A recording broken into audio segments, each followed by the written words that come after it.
Елиезер. За патот. За вистината. За живот.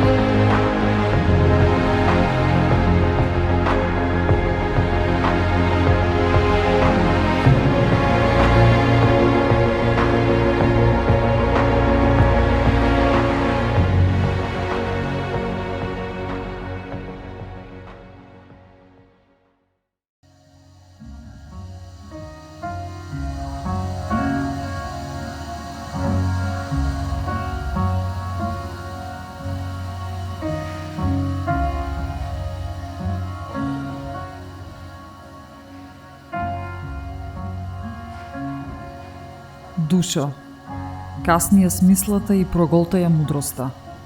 Зашто ти вети дека ќе слушаш и посака да пророкуваш, а времето ти е дадено само да живееш. О Господи, нема ли да ми дозволиш мене на Твојот слуга, да се помолам пред Тебе да му дадеш на нашето срце семе и на разумот наш очистување, за да даде плод, од кој би можел да живее секој распадлив, што ќе го носи името човек. Ти си еден, а ние сме единственото создание на Твоите раце, како Ти што рече.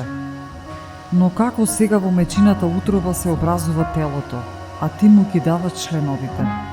Како се запазува Твоето створение во огнот и во водата и како Твоето создание ја трпи 9 месеци Твојата творба во себе си, зашто е создадена во неа? И она што пази, и она што е пазено, се запазуваат и едното и другото, а утробата на мајката истовремено го враќа запазеното кое е израснало во неа.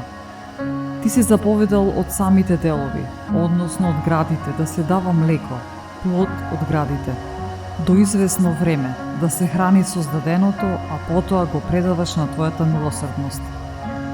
Ти си го воспитал со Твојата правда, си го научил на Твојот закон и со Твојот разум си го поучил. И ќе го умртвиш како свое создание, а пак како свое дело ќе го оживееш. Ако ти го погубиш создаденото со таква грижа, по Твоја заповед, лесно е да се уреди, она што било создадено да се запази. И сега, Господи, ќе кажам, за секој човек Ти знаеш повеќе, но ќе кажам за Твојот народ за кој страдам, за Твоето наследство, за кое пролевам солзи, за Македонија, за која жалам. Ќе почнам да се молам пред Тебе за себе си за нив, зашто го гледам нашето паѓање во грев, во кое патнавме ние што живееме на земјата. Но јас чув дека набрагу ќе дојде судијата. Затоа, чуј го мојот глас, послушај ги моите зборови. Јас ќе говорам пред Тебе. Почетокот на зборовите наши пред да биде земен. Јас реков, Господи, Ти кој живееш вечно, чии очи се управени кон највисоко и небесно, чии престол е непроценлив и чија слава е недостижна, пред кого со трепет стојат ангелските воинства, кои Ти служат и како ветар и како оган, чии збор е вистински и чии говор е неизменлив, чија повелба е силна и чие владење страшно, чии поглед ги пресушува бездните и чии гнев растопува гори и чија вистина живее вечно.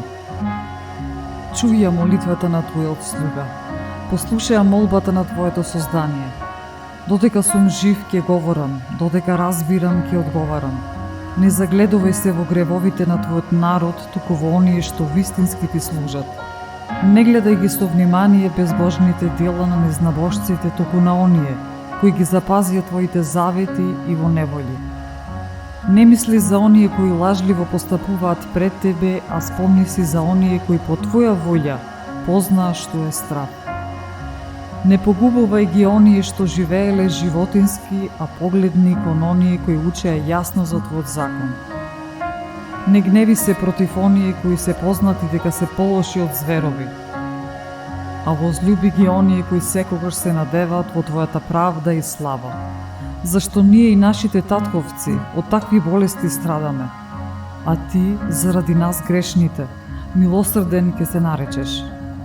Ако посакаш да не помилуваш, ке се наречеш милосрден, зашто ние немаме праведни дела, а праведните кои придобиле многу дела, по своите дела ќе добијат награда.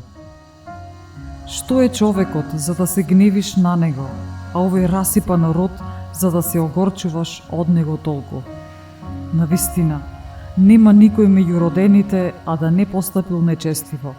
Нема ниеден од оние што веруваат во Тебе, а да не сгрешил. Господи, токму во тоа ќе се пројави Твојата правда и Твојата добрина, кога ќе ги помилуваш оние што немаат вистински добри дела. Амин.